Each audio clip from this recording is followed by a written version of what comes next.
بچے کہنا نہیں مانتے، اور بچے کہنا کیوں نہیں مانتے؟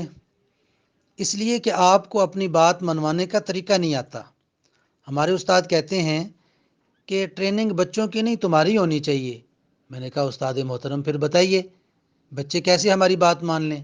وقت پر پڑھائی کریں، کھانا ٹھیک سے کھائیں، اپنے سامان کپڑے کھلونے سمیٹ کر رکھیں، اپنا کمرہ صاف رکھیں، وقت پر ہوم ورک کر لیں، بڑوں کے ساتھ تمیز سے پیش آئیں، بچے آپس میں لڑائی جھگڑا نہ کریں، وغیرہ وغیرہ۔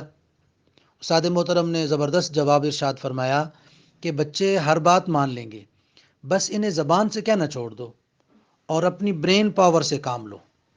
ابھی تم سارا سارا دن رات صبح و شام ہفتوں ان کے ساتھ جھک جھک کرتے ہو اور صرف ایک منفی لائن بار بار دہراتے ہو۔ تم ایسا کیوں نہیں کرتے؟ تم پڑھائی کیوں نہیں کرتے؟ تم کھانا کیوں نہیں کھاتے؟ تم اپنا لڑتے کیوں ہو؟ تم اتنے گندے کیوں رہتے ہو؟ تم آپس میں لڑتے ہی رہتے ہو، تم نے میرا دماغ کھا لیا، یہ تم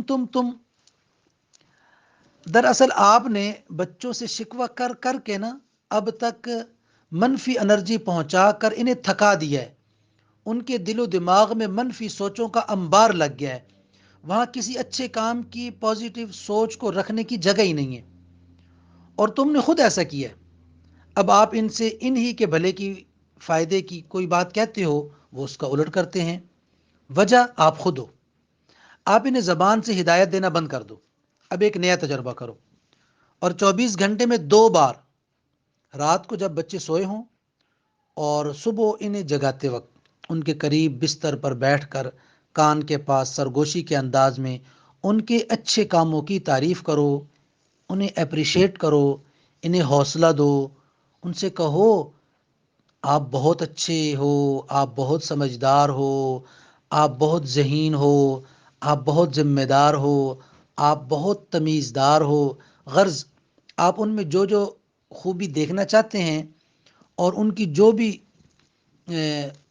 خراب عادت کو تبدیل کرنا چاہتے ہیں، ان کے لاشعور ذہن میں محفوظ کر دو۔ یاد رکھو، جو بات لاشعور میں محفوظ ہو گئی وہ زندگی بھر اس سے یاد رکھیں گے اور اس پر عمل پیرا ہوں گے۔ رات کو بچوں کے سونے کے فوری بعد اور صبح انہیں جگاتے وقت ان کے بستر کے پاس بیٹھ کر ان کے مائنڈ سے بات کرو۔ زیادہ بہتر ہے کہ یہ گفتگو زبان کی بجائے اپنی مائنڈ سے کی جائے۔ پھر دن اور رات میں اپنی عبادات کے بعد کچھ وقت مراقبہ بھی کیجیے۔ اس مراقبہ کے دوران اپنے بچوں کو، اپنے رشتہ داروں کو، دوست احباب، اہل خانہ کو، ان سب کو جنہیں آپ بہت اچھا دیکھنا چاہتے ہیں، اپنی مثبت سوچ، پازیٹیو انرجی ان تک پہنچاؤ۔ پھر دیکھو چند روز میں مشکل سے مشکل بچہ یا کوئی بھی اور رشتہ کس طرح تمہاری بات مانتا ہے۔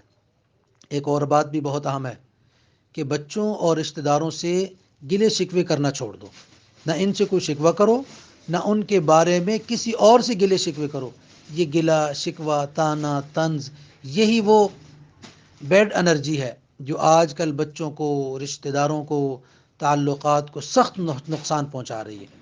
ابھی دیر نہیں ہوئی، آج سے اپنے سمجھانے کے انداز کو بدل کر زبان کی بجائے مائنڈ سے شروع کر کے دیکھو، انشاءاللہ آپ کا من خوش ہو جائے گا۔